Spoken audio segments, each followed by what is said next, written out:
میرا نام رانیہ ہے۔ آج میں آپ سب کو اپنی کہانی سنانے جا رہی ہوں۔ ایسی کہانی جسے سن کر آپ کی روح کانپ کر رہ جائے گی۔ میری ایک غلطی نے میرا گھر برباد کر دیا۔ کاش میں وہ غلطی کبھی نہ کرتی۔ میرا تعلق اچھے کھاتے پیتے گھرانے سے ہے۔ میرے والد پولیس میں اعلیٰ عہدے پر فائز ہے۔ ہم 2 ہی بہن بھائی تھے، بھائی مجھ سے بڑا تھا۔ یہ ان دنوں کی بات ہے جب میرے والد کا کسی کیس کے سلسلے میں دوسرے شہر تبادلہ کر دیا گیا تھا۔ والد نے ہمیں بتایا کہ انہوں نے کسی بڑے جاگیردار کے بیٹے کو کسی کیس میں پکڑ کر جیل میں ڈال دیا تھا۔ میرے والد اس کی رہائی مشکل بنا رہے تھے، جس کی وجہ سے اس جاگیردار نے میرے والد کا تبادلہ کسی اور شہر میں کروا دیا تھا۔ ہم جانتے تھے کہ یہ تبادلہ وقتی طور پر کیا گیا ہے اور جلد ہی والد صاحب دوبارہ اپنے شہر لوٹ کر آ جائیں گے، اسی لیے ہم اپنے گھر پر ہی رہے اور صرف والد صاحب دوسرے شہر چلے گئے۔ گھر میں ہماری ماں اور ہم دونوں بہن بھائی رہ رہے تھے۔ بھائی یونیورسٹی کا طالب علم تھا اور میں تب کالج جاتی تھی۔ انہی دنوں ہمارے کالج میں شام سے رات تک ایک پارٹی رکھی گئی تھی۔ میں بہت پرجوش تھی۔ میں نے سنا تھا رات والی پارٹیوں میں بہت مزہ آتا ہے۔ میں نے گھر آ کر اجازت مانگی، مگر میری ماں نے یہ سنتے ہی صاف انکار کر دیا اور بولی کہ ان دنوں تمہارے باپ کی وجہ سے دشمن ہماری گھات لگائے بیٹھا ہے۔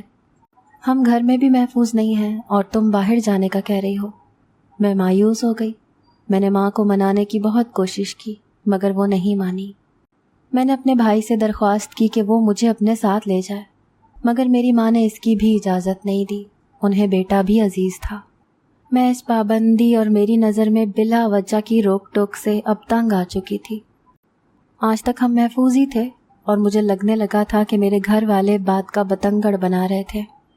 میں نے کبھی دیر رات والی پارٹی یا فنکشن نہیں دیکھا تھا، کیونکہ والد صاحب کا جو کام تھا اس میں دشمنیاں بھی بہت تھیں، جس کی وجہ سے میرے لیے خاص احتیاط برتی جاتی تھی اور رات کے وقت اکیلے بالکل نہیں نکلنے دیا جاتا تھا۔ مگر میں نے سوچ لیا تھا اس بار میں بالکل نہیں رکوں گی، چاہے گھر والے جتنا روکتے رہیں۔ مجھے اندازہ نہیں تھا کہ اس بار واقعی خطرہ زیادہ تھا اور میں اپنی ضد کی وجہ سے شدید نقصان اٹھانے والی تھی، ایسا نقصان جس کا عمر بھر کبھی مداوا نہیں ہو سکتا تھا۔ میں نے گھر والوں کو منانے کی ہر ممکن کوشش کر ڈالی، مگر کام نہیں بنا تھا۔ میرے والد صاحب ہماری ہر خواہش اور ضد پوری کرتے تھے۔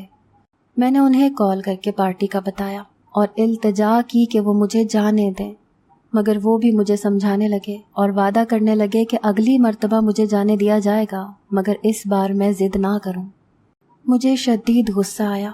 اگلی بار کس نے دیکھی تھی؟ میری عمر شاید ایسے ہی پابندیوں میں گزر جانے والی تھی۔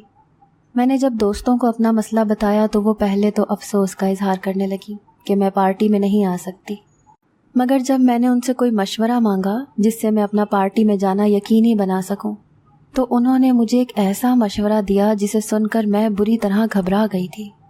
میں نے فوراً انکار کیا اور گھبرا کر کہا کہ میں ایسا بالکل نہیں کر سکتی۔ تب میری دوستوں نے مجھے سمجھایا کہ اس میں کوئی پریشانی کی بات نہیں ہے۔ ان کے مشورے پر عمل کر کے میرے گھر والوں کو خبر ہی نہیں ہوگی کہ میں نے پارٹی میں شرکت کی ہے۔ میرا راز بھی رہ جائے گا اور وہ بھی مطمئن رہیں گے۔ کاش میری دوستیں تب مجھے ایسا مشورہ نہ دیتی۔ کاش میں چاہے ناراض رہتی لیکن پارٹی میں جانے کی ضد میں بے وقوفی نہ کرتی، مگر میں نے تب دوستوں کے دلائل پر ان کا مشورہ مان لیا۔ میں خاموشی سے اپنی تیاری کر رہی تھی۔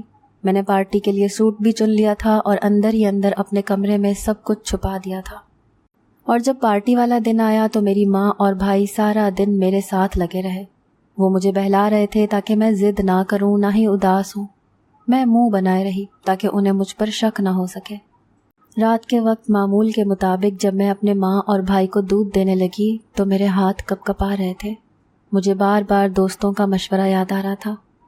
میری ایک دوست نے مجھے بے ہوشی کی دوا لا کر دی تھی تاکہ میں وہ دوا اپنی ماں اور بھائی کو پلا دوں اور ان کی بے ہوشی کے بعد گھر سے نکل جاؤں۔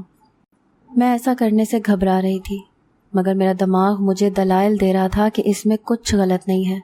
وہ دونوں گھر میں سکون سے سوئے رہیں گے اور میں پارٹی میں شرکت کر آؤں گی۔ میں نے بنا سوچے سمجھے وہ دوا دونوں کے دودھ میں ملا دی اور جا کر ان دونوں کو گلاس پکڑا دیے۔ میرا بھائی میرے لیے آئس کریم لایا تھا۔ وہ چاہتا تھا کہ ہم بیٹھ کر باتیں کریں اور آئس کریم کھائیں تاکہ میرا موڈ اچھا ہو جائے، مگر میں پہلے ہی لیٹ ہو چکی تھی اور ایسا کر کے مزید لیٹ نہیں ہونا چاہتی تھی۔